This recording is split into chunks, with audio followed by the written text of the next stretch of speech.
nós iremos fazer a correção de história, onde nós iremos corrigir a atividade de história do livro, capítulo 3, página 28 a 33. Beijinho. Só para animar um pouquinho. Apareci. Agora nós iremos ao capítulo 3, o início da colonização. Nós temos uma receita de doce de leite que a gente vai voltar até esta página. Só que primeiro vamos ao pau-brasil. Uma árvore, né? Que foi a primeira riqueza que os portugueses retiraram, né, dessas terras. Quando chegaram ao litoral, que hoje pertence ao Brasil, os portugueses encontraram o pau-brasil. Árvores que haviam em grande quantidade, né, na Mata Atlântica. Naquela época, para os indígenas que falam língua da família Tupi-Guarani, o pau-brasil era chamado de Ibirá-Pitanga, que quer dizer árvore vermelha. Da madeira, eles extraíam um corante vermelho para atingir apenas 2 ornamentos. Faziam também arcos e flechas. Isso era como os índios utilizavam, né, a tinta dessa madeira. Já os europeus usavam para atingir o tecido, a madeira na fabricação de móveis e embarcações, tá? Eles queriam obter lucros para os portugueses, né, com a extração do pau-brasil. Então, nós temos aqui o Brasil, um mapa, Mata Atlântica em 1501 e 1000 a 1600. Isso aqui, ó, pela legenda, tudo Mata Atlântica, né? Litoral. E aqui, 2014. Olha quanto que restou, né? Vamos lá. Observe e compare os mapas acima. Depois, responda as questões a seguir. O que aconteceu com a Mata Atlântica ao longo do tempo? A Mata Atlântica foi desmatada e diminuiu bastante, né? A gente vai voltar aqui e vai saber por quê. Quanto tempo levou para essa mudança acontecer? Cerca de 500 anos. Em sua opinião, por que isso ocorreu com a Mata Atlântica? Primeira coisa, a extração do pau-brasil. E depois nós veremos que entre cerca desses 500 anos aqui, eles começaram a produzir açúcar. Então, eles teriam que plantar. Então, eles teriam que desmatar. Entenderam? Então, vamos lá. A prática do escambo. Escambo é troca, né? Não tem moeda. A moeda são objetos trocando por outra coisa. Então, os portugueses davam objetos aos índios e os índios ofereciam a madeira, né, que eram as árvores. Para extrair o pau-brasil, os portugueses utilizavam o trabalho dos indígenas. Os nativos derrubavam as árvores, cortavam os troncos em toras, levavam a madeira até a praia e carregavam as caravelas. Em troca da madeira, o que eles davam? Davam facas, espelhos, tecidos, foices, machados, né?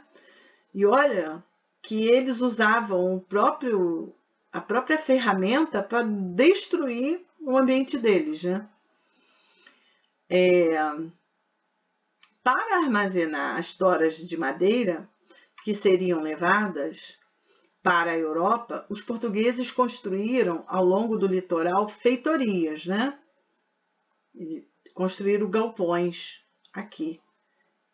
Os índios traziam as árvores, colocavam nos galpões e daqui, do litoral, seguia nas caravelas para Portugal. Observe o mapa produzido acima, leia a legenda e responda o que os desenhos do mapa representam. Descreva os detalhes. Você vai descrever. Então, vamos lá. No mapa, representam a extração de pau-brasil.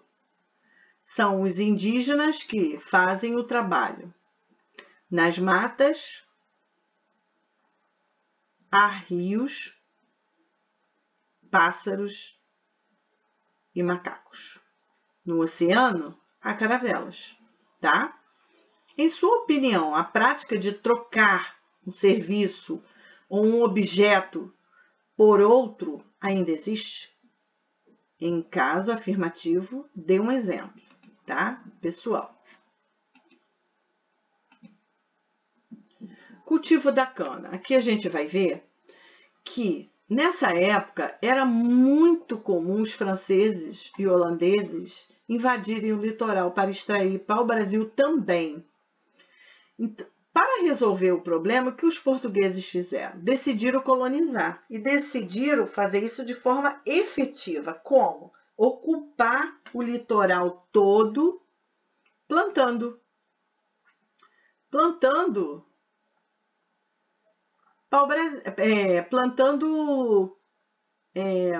cana para a produção de açúcar, tá?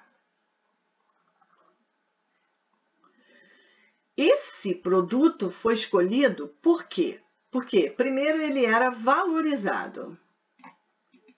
Ele tinha valor comercial para os portugueses. Eles podiam vender.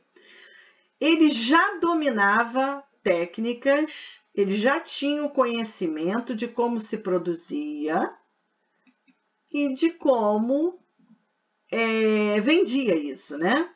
Ele já tinha tudo. Então, era favorável toda essa produção, porque economicamente ele iria adquirir muitas riquezas com a terra que ele estava plantando aqui.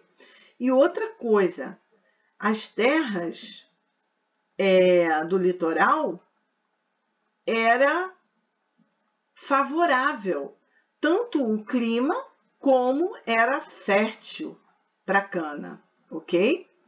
Então, tinha tudo favorável. Aqui, nós temos o trabalho no engenho, os escravos trabalhando, tirando todo o processo, fazendo o processo que a gente vai ver depois. E responda as questões do caderno. Por que os portugueses decidiram colonizar o Brasil de forma efetiva? Porque eles precisavam proteger o Brasil contra as invasões estrangeiras e assim garantir a posse do território. Era uma extensão de terra grande, uma grande extensão de terra, e ele tinha que dominar isso tudo. Como? Ocupando, com plantações. Como essa colonização foi feita no início? Ela foi feita por meio da ocupação do território, do cultivo da cana e da produção de açúcar.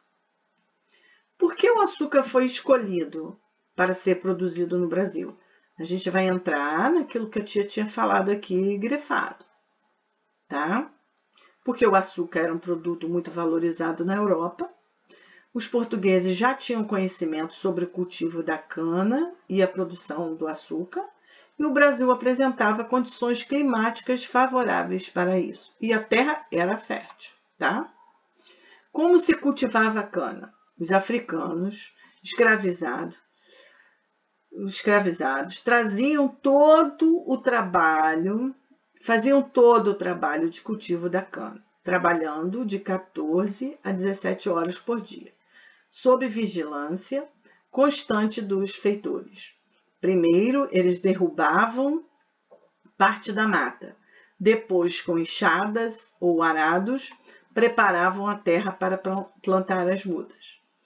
A cana era colhida cerca de 1 ano depois do plantio. Nesse período, os escravizados retiravam o mato da plantação. Também faziam outros trabalhos no engenho. Na época da colheita, ateava-se fogo ao canavial para facilitar a circulação por ele. E para espantar as cobras também, matar cobra, os animais, né? Era a queimada, né, que eles faziam para retirar todo o excesso, para conseguir retirar a cana. Eles retiravam com facões e foices. Cortavam a cana e carregavam os feixes até os carros de boi. Depois eram levados para a casa da moenda. Aqui nós temos um desenho de 1881, uma gravura, e aqui um trabalhador rural durante a colheita de cana-de-açúcar em Teresina, 2015. Primeira pergunta aqui, segunda, né? Observe as imagens e compare os trabalhadores retratados nelas. Há diferenças entre eles? Quais? E semelhanças? Há diferença sim, né? A gente vai ver que a semelhança, o trabalho de colheita manual da cana com utilização de facão.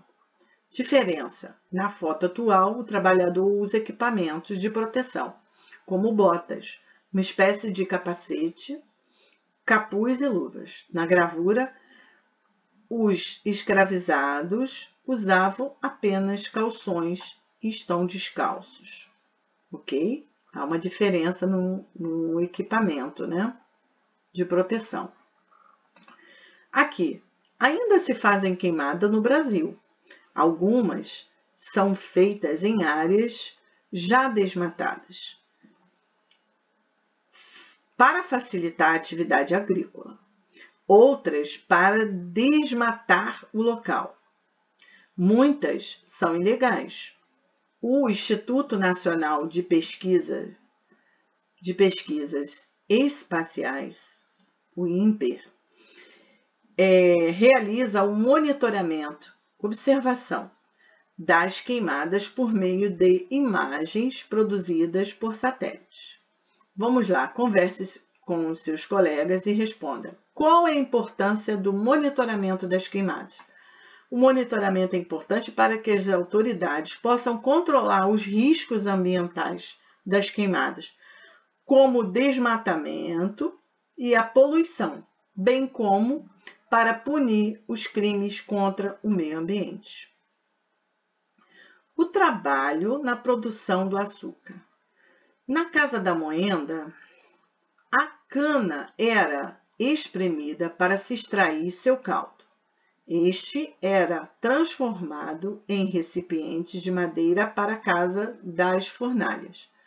Nesse local, o caldo era cozido até se transformar em melaço. O melaço seguia então para a casa de purgar, onde era coado e colocado em formas de barro. Ali, durante cerca de 2 meses, o melaço endurecia e era purificado. Depois, os chamados pães de açúcar eram retirados das formas e expostos ao sol. O açúcar era então pesado e embalado em caixas, com destino à Europa. Uma parte da produção era consumida no próprio engenho. Então, aqui nós temos o engenho.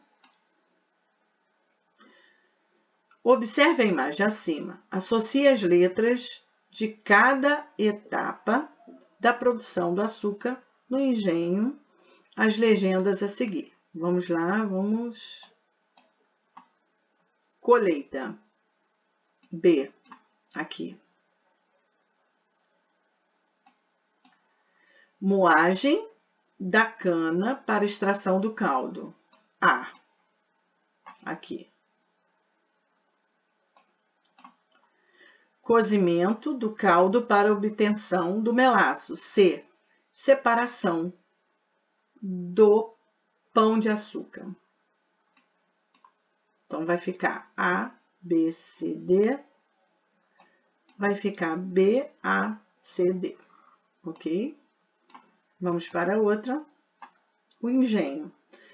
Então, esta página ficará para a videoaula. e voltaremos lá na primeira página, que eu falo da receita. O início da colonização. Esse doce, essa receita de doce de leite, ok? Aqui tem como faz e aqui tem as perguntas. Qual dos ingredientes dessa receita é responsável por deixá-la doce? O açúcar. Esse ingrediente já foi um artigo de luxo, que custava muito caro e faz parte da história do Brasil. Você sabe como ele é produzido? Em caso afirmativo, conte aos colegas. Então, nós já vimos lá e é uma resposta pessoal, né? Em sua opinião, atualmente é possível consumir doces que não utilizem esse ingrediente em sua composição? Será que existe? Existe sim, né? Algumas pessoas só podem ingerir quantidades muito pequenas desse alimento.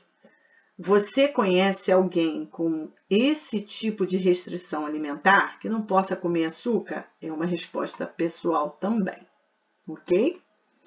Então tá bom. Acabamos a nossa correção. Eu espero que você esteja bem feliz, ok, meu amor? E que tenha sempre em mente que tudo isso é uma questão de tempo e que vai passar. Beijinhos da tia Elaine. Tô com saudade.